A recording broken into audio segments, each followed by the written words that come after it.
शारदीय नवरात्र उत्सव साजरा केला जातो।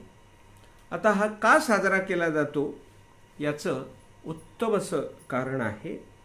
तर दुर्गाच्या विजयासाठी हा साजरा केला जातो। म्हणजे आपली दुर्गा देवी, आपली पार्वती आई, आपली लक्ष्मी आई, ह्या दुर्गेच्या विजयासाठी हा सण साजरा केला जातो।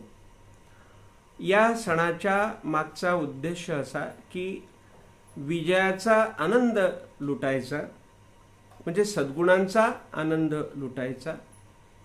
सद्गुणाकडून आपण विजयाकडे जायचं, विजयाकडून आपण सद्गुण प्राप्त करून घ्यायचे आणि अंधारावर आपण विजय मिळवायचा। कारण जीवनामध्ये राक्षसी रूप हे अंधाराचे रूप असतं आणि ह्या राक्षसी रूपाचा शेवट आपल्या आईंनी केला, दुर्गानी केला, पार्वतीनी केला। आणि म्हणून दुर्गा जबरदस्त क्रोधी संतापी हे रूप आपल्याला दिसलं आणि म्हणून मग या रूपाचा एक आनंद व्यक्त करण्यासाठी आपण नवरात्र साजरी करत असतो।